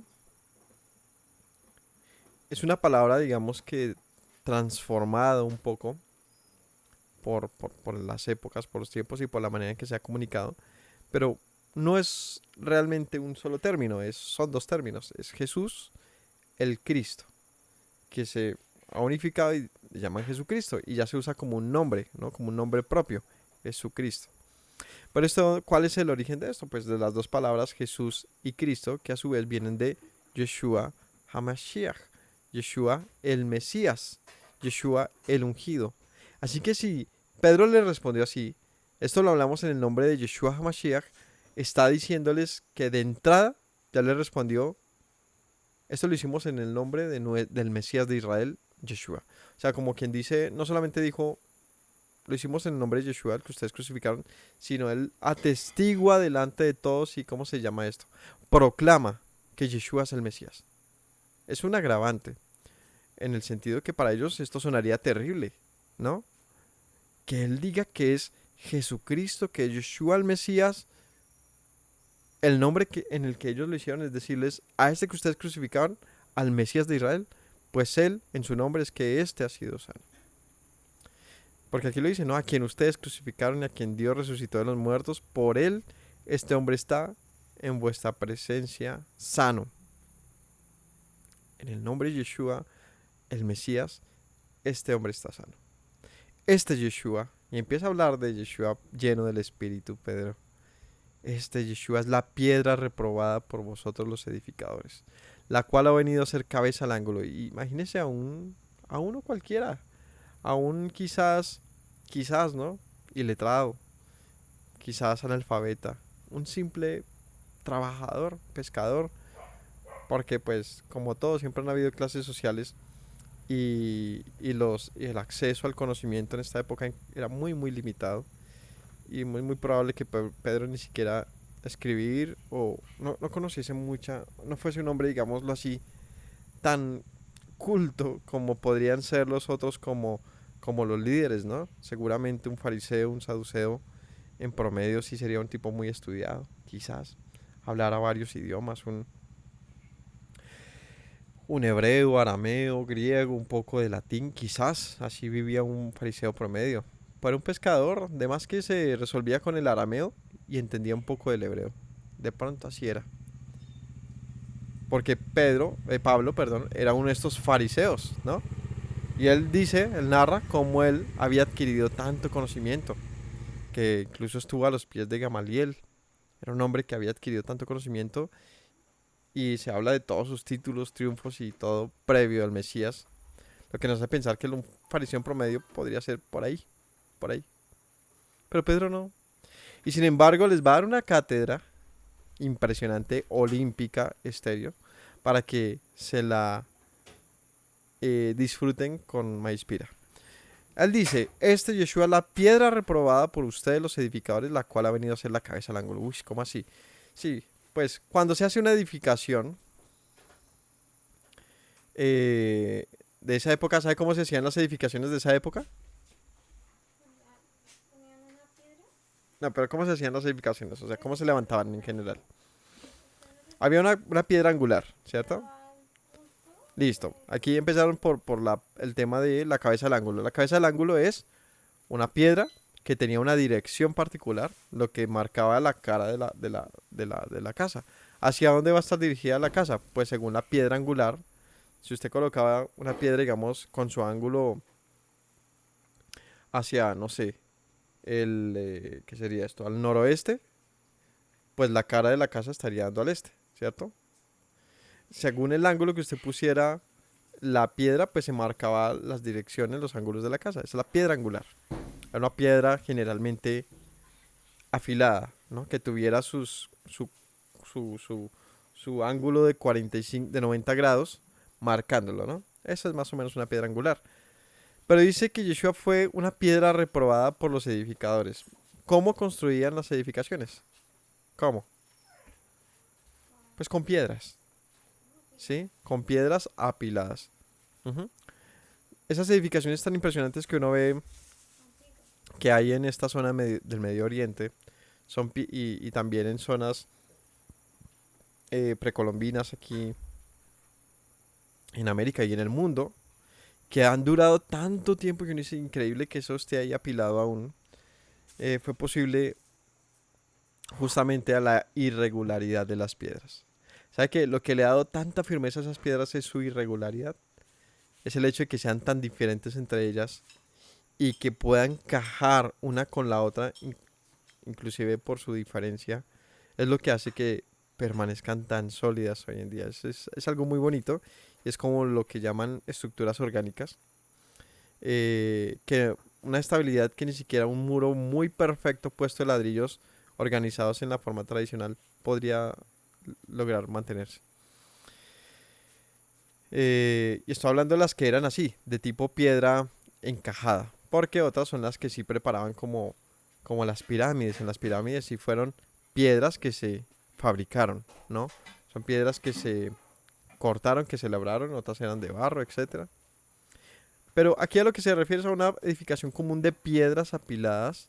Y dice esta piedra, es como cuando estás haciendo la edificación y tú estás escogiendo las piedras, ¿no? Dices, necesito unas piedras de tal y tal tamaño en promedio para la edificación. Y traen una, pero no les pareció que fuera la indicada y la rechazaron. Pues dice Pedro, esta que era la piedra indicada, ustedes la rechazaron, pues no es nada más ni menos que la cabeza del ángulo. Y está haciendo referencia a Yeshua, como la piedra reprobada por los líderes, quien viene a ser la cabeza de toda la edificación. Es decir, la piedra más importante en dirección. En ningún otro hay salvación. Es palabra muy difícil para escucharla por un fariseo o por un... No, no pongamos fariseos porque de hecho ni los mencionaron. Por un sacerdote. Por un sumo sacerdote. Uf, que le digan en ningún otro hay salvación porque no hay otro nombre bajo el cielo dado a los hombres en que podamos ser salvos. Entonces viendo el denuedo de Pedro y de Juan y sabiendo que eran hombres sin letras, ¿m? Del vulgo, se maravillaban, le reconocían que habían estado con Yeshua. Y viendo al hombre que había sido sanado, que estaba en pie con ellos, no podían decir nada en contra. Entonces cuando oyeron a estos hablar, dijeron, no, estos están hablando como él. Lo que hace pensar que definitivamente oír a hablar a Yeshua se le lo ponía en, a la altura de un hombre muy culto. Dice, pues ellos hablaban como él. Siendo iletrados y del vulgo, hablaban como Yeshua, a tal nivel. Así que, importante, y además ver al otro sano y dice, pues, ¿qué se puede hacer? Sin embargo, lo que acaba de decir Pedro es grande, ¿no? En ningún otro hay salvación. No hay otro nombre bajo el cielo dado a los hombres en que podamos ser salvos. ¿En qué nombre podemos ser salvos? Importante pregunta. Porque dice aquí, en ningún otro nombre. Y claro, póngase a pensar, en todo lo que yo, por lo menos personalmente, conozco de en general de creencias, de lo que podemos hablar de que haya un conocimiento en quien haya salvación es en Yeshua, es en Jesús de Nazaret, en Jesucristo, es en quien el mundo, por mucho tiempo o por poco, por el tiempo que sea, ha puesto su esperanza en algún momento. Es en este nombre en quien se ha anunciado la salvación. Otro nombre bajo el cielo dado a los hombres en que podamos ser salvos. Viendo al hombre, perdón, 15, entonces les ordenaron que saliesen del concilio y que conferenciaban entre sí diciendo, ¿qué haremos con estos hombres? Porque de cierto, señal manifiesta ha sido hecha por ellos, notoria a todos los que moran en Jerusalén, y no lo podemos negar. Sin embargo, para que se divulgue más entre el pueblo, para que no se divulgue más entre el pueblo, amenacémosles para que no hablen de aquí en adelante a hombre alguno en este nombre. Llamándolos les intimaron que en ninguna manera hablasen ni enseñasen en el nombre de Yeshua. Mas Pedro y Juan respondieron diciéndoles, juzgad si es justo delante de Dios obedecer a vosotros antes que a Dios. Respuestas, sin comparación, muy parecidas a las de Yeshua, llenas de sabiduría y de poder. Ahora, es en el nombre de Yeshua que dijeron ellos, que hay salvación. En el nombre de Yeshua hay salvación. Y literalmente está hablando de qué? Pues de Yeshua, del Mesías, del que se manifestó. Es importante aquí hacer una aclaración rápida. No es la pronunciación, no es el que tú conozcas su nombre, lo que te va a dar salvación. Es saber quién es Yeshua. Es saber entender quién fue el maestro. Es poderle reconocer como Mesías porque sabes quién es. Sabes qué anunció. Sabes cuál fue su mensaje. Y por sobre todo, porque lo sigues. Entonces el pronunciar su nombre y testificar, Él es mi maestro, yo soy su discípulo, Él es Yeshua, el Mesías, el Hijo de Yahweh, deberías hacerlo con total tranquilidad, pero cuando le sigas. De lo contrario es como eh, usarlo de una manera también, pues vana, ¿no?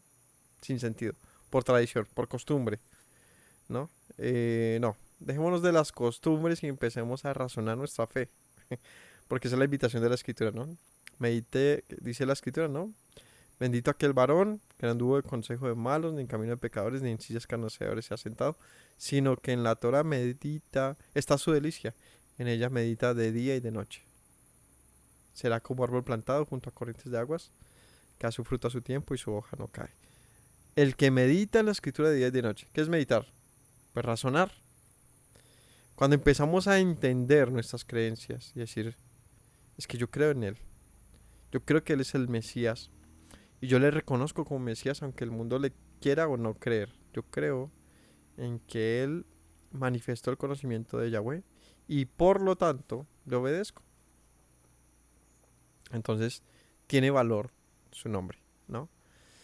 Porque dijeron, pues, ¿qué otro nombre ha sido revelado la salvación del Señor sino en Él? ¿En qué otra persona sino en Él? Así que dice que ellos decían, eh, no, Juan les dijeron, cuando ellos les amenazaron de que no hablaran más del nombre de Yeshua, ellos dijeron, pues no sé, juzguen ustedes si es justo o no obedecerles a ustedes antes que al Señor. ¿Por qué dice obedecerles a ellos antes? Porque ellos dijeron esto, ¿no? Juzguen si es justo delante de Yahweh obedecer primero a ustedes antes que al Señor. ¿Por qué dicen esto?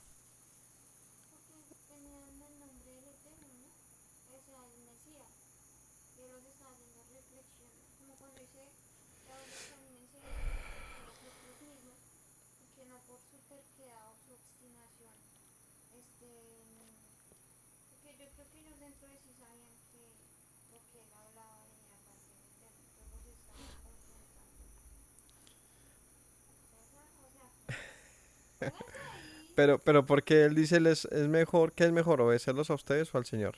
O sea, ¿a qué se refieren con obedecer al Señor? ¿Pero qué? Pues que Yeshua les mandó que hablasen de él. Por eso estás diciendo, pues ustedes nos dicen que no hablemos de él, pero él nos dijo que habláramos de su nombre, que testificáramos. Así que juzguen ustedes qué es lo correcto. Obedecerlos a ustedes por su intimidación, o obedecer al Altísimo aunque ustedes nos maten. Porque no podemos dejar de decir lo que hemos visto y oído, el testimonio de Yeshua, lo que se les ordenó decir. Entonces ellos les amenazaron, pero les soltaron, porque no hallaron ningún modo de castigarles por causa del pueblo, porque todos glorificaban a Dios por lo que se había hecho, ya que el hombre en quien se había hecho este milagro de sanidad tenía más de 40 años. Imagínense. el joven de 40. La gente estaba conmovida por lo que había acontecido. Y si ellos se ponían otra vez como a Yeshua a retenerlo, además que esta vez sí se les levantaba el pueblo. Así que les liberaron, pero les amenazaron, ¿no? Y ellos dijeron, no se nos fue el mal con haberlo crucificado, sino se empeoró, porque ahora esto, todo el mundo se está dando cuenta de cómo fueron las cosas. Porque el mismo Pedro delante del templo y delante de todos ellos dijeron, ustedes y sus líderes le crucificaron. O sea, señaló a los que los capturaron de momento. Ya que la gente no solamente se reconoció que la embarró, pero también muy seguramente se les despertó un recelo por el juicio de sus líderes. O sea, ¿qué tipo de líderes tenemos que nos invitaron a asesinar al Mesías? Puesto ellos en libertad, vinieron a los suyos y contaron lo que los principales sacerdotes y ancianos les habían dicho. Ellos, habiéndolo oído, alzaron unánimes la voz a Yahweh, a Dios, y le dijeron, Soberano Señor, tú eres el Dios que hiciste el cielo, la tierra, el mar y todo lo que en ellos hay. Que por boca de David tu siervo dijiste, ¿por qué se amotinan las gentes y los pueblos piensan cosas vanas? Es el capítulo 2 de los Salmos. Se reunieron los reyes de la tierra y príncipes se juntaron en contra del Señor y contra su Mesías. Porque verdaderamente se unieron en esta ciudad contra su santo Hijo, contra tu santo Hijo Yeshua, a quien ungiste. Herodes y Poncio Pilato con los gentiles y el pueblo de Israel le juzgaron, para hacer cuanto tu mano y tu consejo habían antes determinado que sucediera. Y ahora, Señor, mira sus amenazas y concede a tus siervos que con todo denuedo hablen tu palabra, mientras extiendes tu mano para que se hagan sanidades y señales y prodigios mediante el nombre de tu santo Hijo Yeshua. Cuando hubieron orado y el lugar que estaba congregados tembló, todos fueron llenos del Espíritu Santo y hablaban con denuedo la palabra del Señor. Bonito. La oración de Pedro fue... David habló de esto, ¿no? La gente se reúne a hablar vanidad sobre ti y el Mesías. No entienden lo que pasa. Pues demuestra tu poder. Demuestra lo que pasó. Demuestra eh, que es que en vanidad hicieron lo que hicieron contra el Mesías. Así que todo lo que tú has determinado hacer desde siempre, haz lo posible en este momento. Y oraron. Y dijeron, danos el poder eh, de hacer las sanidades, señales y todo lo que tú nos dijiste, para que ellos entonces reconozcan que Yeshua es Señor. Dice que fueron llenados del Espíritu y predican. Esto sí fue esos momentos completamente especiales y únicos que, que sería muy bonito que el Señor repitiera, y que no sé si se han repetido, seguramente habrán pasado muchas veces cosas como estas, pero era un momento muy especial, porque era ese momento que Yeshua había anunciado, y es que tenía que predicarse el Evangelio por todo lugar. Y estas señales les siguieron como Yeshua lo anunció.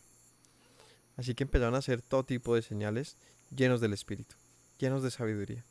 Y la multitud de los que habían creído era de un corazón y un alma. Ninguno decía ser suyo propio nada de lo que poseía, sino que tenían todas las cosas en común. Con gran poder los apóstoles daban testimonio de la resurrección del Señor, y abundante gracia era sobre todos ellos. Eh, este asunto de todas las cosas en común es muy importante, y bueno, está enlazado con el próximo capítulo que luego se hablará, mañana se estudiará. Pero hay algo muy, que digámoslo, poco predicado, pero muy evidente eh, con la predicación del Mesías y con lo que empezó a pasar con los apóstoles. Y es que la manera en que vivían tiene un nombre que actualmente se le puede dar a una forma de vida social o de gobierno que tiene esas cualidades. ¿Saben cómo se le llama eso? Imagínense que todo el mundo tiene todo en común. Comunismo. ¿Qué pasa con el comunismo? El comunismo es una de las formas políticas más señaladas y más acusadas como terribles, ¿no? De hecho, aquí en Colombia se usa mucho cuando se quiere hablar mal de algún político o sembrar como una cierta, un cierto rechazo de la gente hacia él, simplemente se le dice comunista. o este nos quiere meter ideas comunistas o cosas así. Y la gente inmediatamente se retrae en contra de aquella persona. ¿Por qué? ¿Cuál es el problema con el comunismo? Que el comunismo filosóficamente es interesante. Filosóficamente es interesante. Pero en la práctica, las evidencias de países comunistas, en muchos casos, no en todos, porque también hay salvedad de que actualmente hay países comunistas que tienen una forma de desarrollo que se ha podido, digamos, que estabilizar, que ha tenido sus fusiones políticas con otras formas de pensamiento, pero en general ha sido devastador en muchos países, como en Rusia, como en China, con matanzas brutales, brutales, matanzas impresionantes, y para eso lean mucho. Hay mucha historia que contar sobre el comunismo. Y uno dice, entonces, ¿por qué la escritura enseña un tipo de comunismo? ¿Cierto? Es porque el tipo de comunismo que nos enseña la escritura no es una obligación, sino es un acto de amor. Y es toda la diferencia con el comunismo que se impone como forma de gobierno, ya que son leyes. Son cosas que tú tienes que hacer. Una cosa es que la Torah te diga, por ejemplo, cuando veas a tu hermano tener hambre, no le rehuses, dale, ¿cierto? Una ley, o sea que debo hacerlo. Pero otra cosa es que por ley me digan que tú te has trabajado mucho, pero tu hermano que no tiene, tú estás obligado, no sé si así se pudiera decir, obligado a que lo que tú trabajaste se lo compartas a él en proporciones iguales. Uno diría, "Uy, pero por ley, ¿y qué pasa si no lo hago? Pues cárcel, te lo quitamos". Pues ya no se mueve nada por amor, sino por una obligación, lo que para muchos sea algo, pues en cierta manera injusto. Es complicado, simplemente digo que el comunismo como gobierno obligatorio es bien difícil y generalmente trae pobreza y trae autoritarismo. Pero en la escritura, ¿qué pasa? ¿Qué pasa con el comunismo bíblico? Si es que se le puede dar ese nombre, no sé si se le puede dar. Pues aquí dice que todos tenían todas las cosas en común y que nadie decía hacer de suyo lo que tenía, sino que se lo repartía al que no tenía, para que el que no tuviera tuviese más. Entonces yo tengo más, pero yo te reparto a ti para que tengas más. Y por eso Yeshua dijo al joven rico, ¿quieres tener la vida eterna? Pues cumple los mandamientos, pero también ve y vende lo que tienes y dalo a los pobres.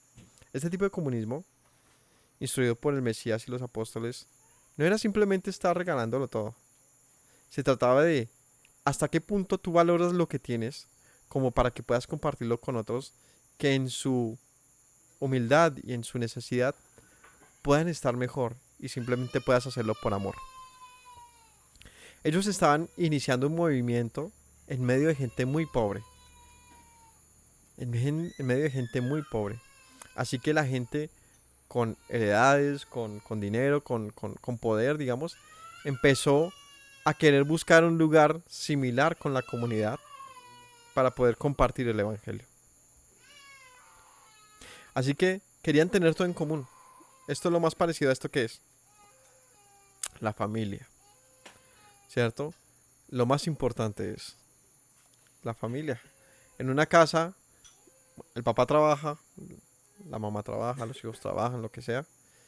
Pero generalmente en un hogar que se aman, ninguno está, o sea, ninguno está refregándole la cara al otro, a menos de que sean hermanos, o se tiren su molestia de vez en cuando, pero en general, ¿no? Una familia que se quiere, simplemente todos trabajan para todos, para su bienestar, ¿no?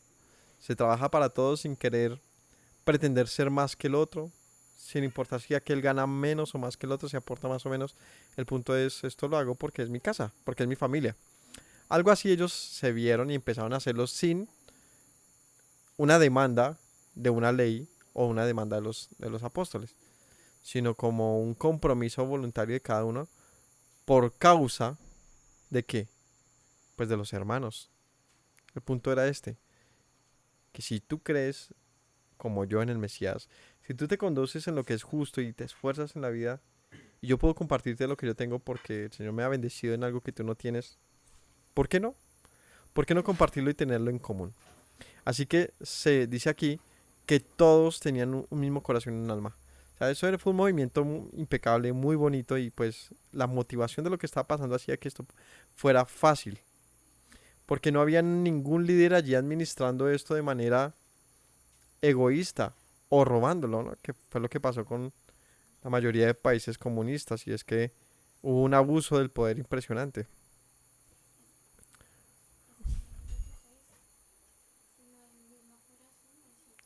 Si no hay el mismo corazón es imposible. Tanto el que da como el que recibe tienen que tener un corazón dispuesto a luchar por una misma causa. Exacto. Es lo que no se ve en una sociedad ya muy grande. Sí, sí, es que es diferente, o sea, es diferente, simplemente es la palabra que puedo poner. No podemos idealizar el comunismo diciendo es que en la que escritura está así, pero no lo instruyó el Señor.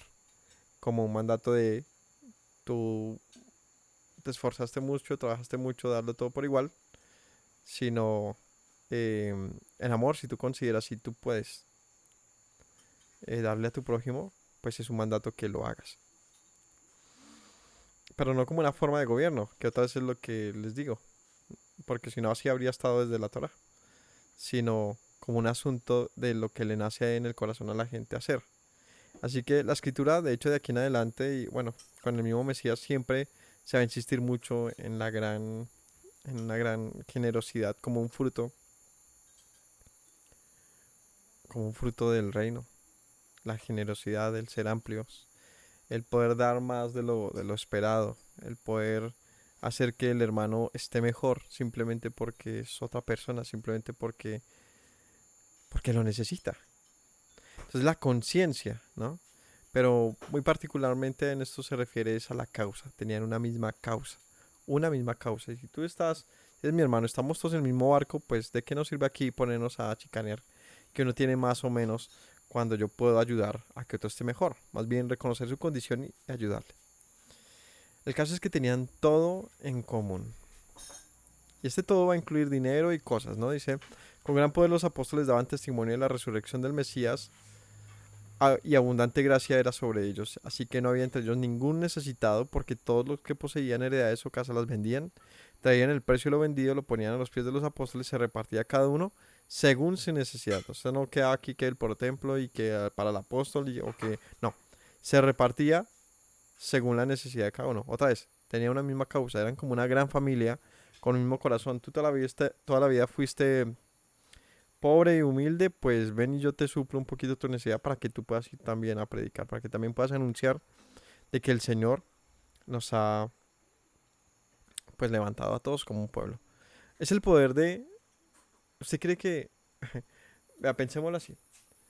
Colombia no sería un país lleno de riqueza si se distribuyera la riqueza de una manera equitativa? Sí, Colombia y cualquier país del mundo. Pero ¿y por qué no se hace? Porque es muy complicado, porque es hasta injusto, ¿no? Pues si en una familia una persona ha trabajado mucho porque va simplemente a dar todo su dinero a otros que no. Sin embargo, si uno piensa en esto como un reseteo de la sociedad, pues haría que la sociedad funcionara más. Se los pongo como ejemplo en otro camino que no es esto, el conocimiento. Cuando el conocimiento solamente era para algunos, ¿no? La aristocracia, los pensadores, y allá estaba todo el montón de ignorantes. ¿Sabe cómo se le llamaba eso? Un retroceso gigante, con un pueblo lento, lento, a la velocidad que unos pocos pensadores pudieran. Pero cuando el conocimiento, dicen por ahí, se democratizó, se amplió, se abrió al mundo, pues ¿qué hace? Que cualquier persona por allá en medio de la nada pueda surgir porque tiene acceso a un conocimiento. Quizás para otros el que se haya empleado el conocimiento solamente sea estar viendo todo el día videos o estar viendo OAS o estar viendo incluso cosas prohibidas. Ese es su problema. Pero el haber abierto el conocimiento al mundo ha hecho que el mundo se supere muy rápido y crezca muy rápido en un sentido eh, práctico, profesional, eh, tecnológico, etcétera. Igual pasará con la riqueza. Cualquiera diría, no, sí, pero ¿para qué se le va a dar un poco de plata a una persona, a cualquier persona? Sí, seguramente no todos le darían el mejor uso, pero sí muchos lo harían. Ahora, esto no es ningún tipo de... O sea, ni siquiera lo he pensado como sería ideal, porque no sé, ni lo pienso, sino que digo que, ¿qué pasara, no? Hay un canal por ahí de Facebook que se llama, dice, ¿qué pasaría si, dice así, ¿qué pasaría si, y luego dice, esto es lo que pasaría si se acercara la Tierra al Sol? Una cosa así, cosas así que uno dice, como que uno se pone a pensar, ¿qué pasaría si? Entonces, si uno dijera, ¿qué pasaría si por alguna razón todo el dinero que hay en el mundo se repartiera equitativamente en todos los humanos? Pues cualquiera diría, pues no es justo, otros dirían, pues Sería interesante. Es ver qué pasaría. Y lo más seguro, Eso no nos ¿sabes qué es lo más ayudaría seguro que pasaría? punto final. Que toda la humanidad podría tener una gran oportunidad para salir adelante en lo que sea que se considere salir adelante. Y eso es lo que usted dice, ¿no? Porque es un qué pasaría. Tampoco aseguraría que hubiese un buen final, ¿cierto? Porque lo que usted dice es que más que allá de que el dinero o las cosas es esto, Mm. ¿cierto? Porque lo que usted decía, el conocimiento se ha esparcido, pero esto ha hecho que también haya también crecido las guerras, bueno, cosas también La negativas. codicia, Entonces, el egoísmo. lo que usted decía, si no hay un corazón, es que si no hay Un corazón, mismo corazón, un mismo alma, pues hasta que la humanidad deje de ser tan egoísta y piense como humanidad. sí, claro. Como dijo por ahí algún político, se pueden, dicen, "Ah, uy, no es que llevarle agua allá a los de La Guajira, como difícil, ¿no? ¿Dónde van a haber tantos acueductos?" Y dice él, pues, si han podido poner tuberías para llevar el petróleo a todo Colombia, porque no van a poder poner tuberías para llevar agua a quien lo necesita. Lo que importa es el petróleo, no la gente, dijo él. Y pues es la verdad, ¿no? Hasta que nosotros pensemos en el otro. Es que ni siquiera es necesario repartir el dinero. O sea, hablando de proporciones o como un deber o como una obligación. Se trata simplemente de pensar en el otro. Pensar en el otro, quien sea. Quien sea, el vecino, el amigo, el recién conocido, el enemigo. ¿Cómo, yo qué pienso de él? ¿Mi deseo hacia él es bueno? ¿Es malo? ¿No me importa? El momento que cojamos conciencia, pues podremos aportarle algo a la sociedad y a la humanidad. Pero en lo particular de lo que estaba pasando aquí, que es el movimiento de, pues de la predicación del evangelio, del poder del espíritu anunciado, de todo lo que, de muchas cosas que anunciaban los profetas, pues tenía que hacerse a lo grande. Y para eso se necesitaba un pueblo que lo creyera, que estuviera dispuesto, que tuviera las capacidades incluso económicas para ello, porque llevar el evangelio no era simplemente voy a predicar, era y bueno, ¿y cómo me voy a sustentar mientras pasa eso?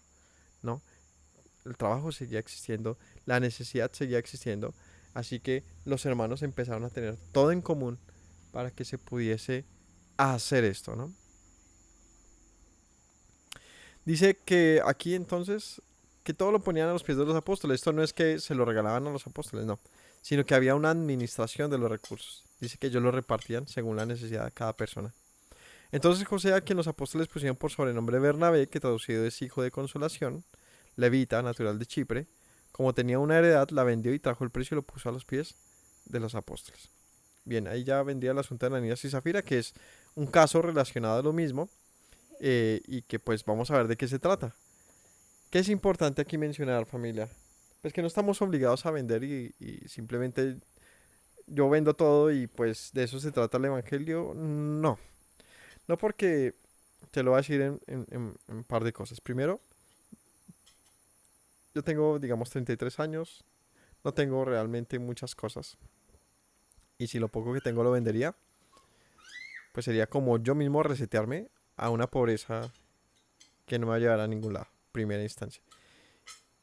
Segundo, lo que yo le pudiera aportar a X personas que le dé con eso tampoco va a ser algo que le saque adelante.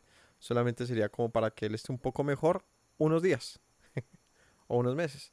Y él siga en su miseria. Y eso no le va a cambiar el alma, no le va a cambiar sus pecados ni nada. Así que sería como simplemente un desapego a las cosas que me podría aportar algunas cosas, pero en general sería quitarle a mi familia. Tercero, que con eso no estaría trabajando para ninguna causa, como lo que sí el movimiento de Yeshua estaba haciendo. Otra cosa fuera que por causa de un movimiento, una comunidad que nos hemos propuesto todos trabajar en torno a la comunidad, pues cada uno tuviese un aporte significativo en ese sentido. Porque en ese caso no sería simplemente darlo todo. Se trata de algún tipo de inversión. Es como quien invierte, ¿no? Yo estoy dando esto porque sé que tú, al ser beneficiado, podrás trabajar también por esta causa. Que no es para nosotros simplemente, sino es por causa de los demás, por el mundo, por la causa de Yeshua. Así que en ese sentido, pues cuando uno está trabajando por ello, pues sería no solamente un deseo, sería un deber. O sea, yo estaría dispuesto a hacerlo porque hay algo mayor. ¿Sí me hago entender? Créeme que si tú le das un panal que tiene hambre, mañana, no, en un par de horas va a tener hambre otra vez. Sin embargo, ojo, y a pesar de eso, toca hacerlo. Es nuestro deber compadecernos de los demás. ¿Me hago entender?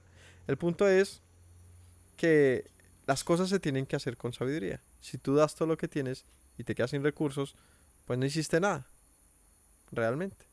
Porque pudiste suplir la necesidad de alguno en algún momento, pero ya no vas a tener más para suplírsela ni a él ni a ti. ¿Entendemos? Entonces, por eso digo que esto, en la época de Yeshua, él se lo manifestó a un joven rico. Lo que nos habla de joven rico es muy probable que no tuviese esposa ni nada de esto. Un hombre, un jovencillo, que podría haberse dedicado al evangelio. Podría haber sido uno de los que ven y yo te voy a seguir y puedo hacer lo que tú estás haciendo, puedo predicar contigo. Y seguramente Yeshua era lo que le estaba invitando, pues sígueme. O sea, aquí hay trabajo para ser fuerte, pero toda tu riqueza no te lo va a dejar hacer, etcétera. ¿Y cuándo sería un buen momento de desapegarnos de la riqueza? Siempre que ésta sea una piedra de tropiezo. Aprender a saber cuándo la riqueza es un tropiezo para mi vida que no me deja avanzar, que no me deja ir hacia mi Señor, que no me deja hacer lo que tengo que hacer, pues sí es un momento de desapegarme. Así que cuando haya una causa que nos lo permita, ¿no? El compromiso de muchos o de algunos, se puede. Se puede tener muchas cosas en común. Y un ejemplo de eso, insisto, es la familia. Cuando pasa así, ¿no? Hay familias de familias. Y hay integrantes de la familia que generalmente son muy problemáticos o son de, digamos, como un bolsillo roto, ¿no? Hay personas con muchos problemas. Pero cuando no es así, son esos grandes empresarios, son esas grandes familias que salen adelante y aportan mucho a la sociedad. Porque puede pasar esto, ¿no? Que ponen todo en común. Un ejemplo parecido puede ser mi propia familia, con mi cuñado, mis papás, con nuestros amigos. Hemos tratado de poner muchas cosas en común y eso nos ha permitido a todos salir adelante. Porque ninguno está... Evitamos pensar en nuestra vida o en mi propio núcleo como mayor que el del otro, sino se trata de pensar en un común. Entonces eso no hace que ninguno trate de estar por encima del otro, sino más bien cómo hacemos para todos salir adelante rápido.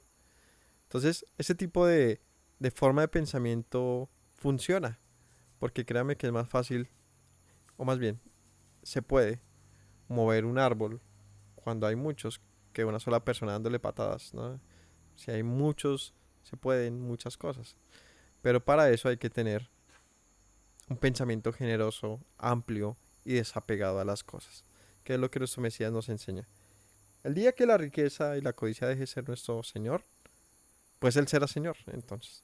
Por eso le dice, es muy difícil que un rico entre al reino de los cielos, porque sus ojos, su mirada, su pensamiento está en acumular y acumular más.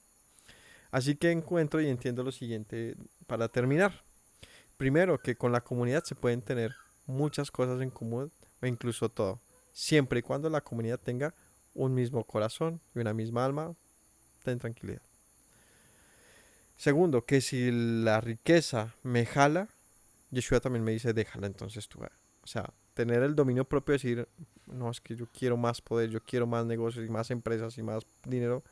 Yeshua te dice, pues dale la espalda a eso y empieza más bien a desapegarte de eso y a dárselo a otros que puedan con eso más bien mantenerse y administrarlo. Pues tú deja buscar las riquezas porque ellas no te van a dejar encontrar al Señor. Así que los que tienen mucho, pues también aprendan a estar satisfechos y a estar tranquilos. A estar tranquilos. Y por último, no pensemos que dar todo lo que tenemos es sabiduría. O sea, quedarte tú sin tus recursos es sabiduría. Que tú dar todo lo que tienes es necesariamente la voluntad del Señor, aunque sí puede serlo. Hay que hacer también la salvedad. Claro que el Señor también me podría decir, entrega todo lo que tienes. No puede pasar. Pero lo que quiero decir es que no pretendamos engañarnos y camuflar como una buena obra simplemente que toda la heredad de mi casa por la que trabajo mi familia, yo simplemente cojo y la dono a una fundación y me quedo sin nada y digo, pues así es la voluntad del Señor. No necesariamente, aunque otra vez insisto, también si con sabiduría lo hago, podría beneficiar a muchos de una manera positiva, podría impactar al mundo de una manera positiva. El punto es eso, sabiduría. ¿Qué hago con lo que tengo? ¿Cómo lo muevo de tal manera que siempre tenga algo que darle a otro? Y no me refiero a la limosna con la que calmo mi conciencia. ¿Cómo yo puedo aportarle al mundo algo? Algo. Créame que la gente no siempre está buscando su monedita. A veces lo que la gente está buscando es corazón. Alguien que se compadezca de él y por primera vez le mire su necesidad.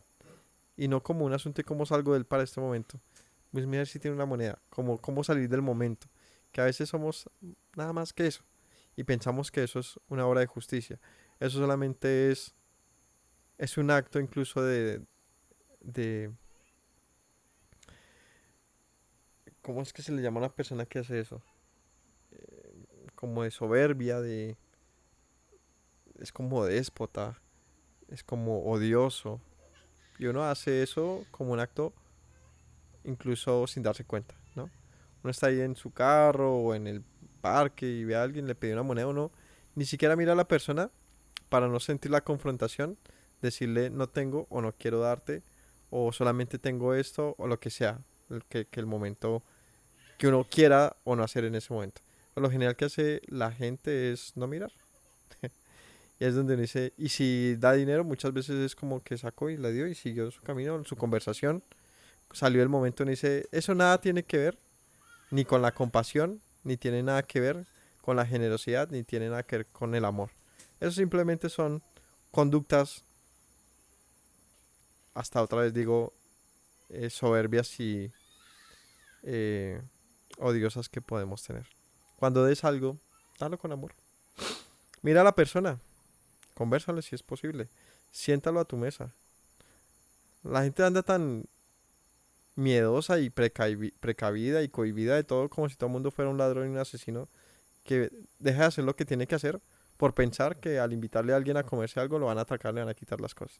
Eso me fastidia a mí a veces un poquito la gente, pero, pero no importa, cada uno haga como quiera, pero sí es tener conciencia que la escritura nos dice que cada vez que tengas tú la oportunidad de hacer el bien, no esperes que otro lo haga, ni esperes que sea a ti el que te hagan el bien, sino tú hazlo, hazlo con amor, con generosidad, ya sea que esa persona lo aproveche, lo desaproveche. El punto es que tú sientas que pudiste aportarle a alguien más que un dinero. Y es que lo miraste, que te preocupaste por él o ella. Créeme que esa persona queda agradecida. Te va a mirar con gratitud. Eso es en lo común. Pero es que hay muchas más cosas que se ven por ahí, ¿no? Nuestra propia familia, nuestros padres, nuestros propios hermanos, la comunidad, la congregación. No podemos simplemente saber que hay necesidad y esperar que de pronto otros lo hagan. O esperar que llegue otro momento para hacerlo. O simplemente decir, sí, o siempre tener la excusa de no tengo nada que dar, ¿no? Así que familia, quería hacerle reflexionar sobre esto. Que el Señor nos dé sabiduría. Que el Señor nos enseñe cómo y cuándo obrar. Y que no perdamos la cabeza también por querer ser muy generosos y simplemente malos administradores de las cosas que el Señor también nos ha dado. Que el Señor nos enseñe el balance y la sabiduría para aprovechar todas las bendiciones que Él nos ha aportado en la vida. Un abrazo para todos, que tengan linda noche, que el Señor nos dé un buen descanso y no se olviden que en este canal siempre están todas las listas de reproducción verso a verso de cada uno de los libros de las Sagradas Escrituras, intentando terminar hasta Apocalipsis para que tengamos una comprensión completa de este libro precioso llamado la Biblia. Un abrazo para todos y linda noche. Shalom. Me presento nuevamente, mi Rey, mi buen Señor. Mis pasos se han desviado, necesitan dirección. En tu amor me he refugiado, Yeshua, pues así al Padre puedo hoy decir. Me presento nuevamente, mi Rey, mi buen Señor. Mis pasos se han desviado, necesitan dirección. En tu amor me he refugiado, Yeshua, pues así al Padre puedo hoy decir: Abba, Padre, Baruch atah. Señor Dios nuestro Rey de eternidad. Abba, Padre, Baruch atah. Adonai Eloheinu melech haolam.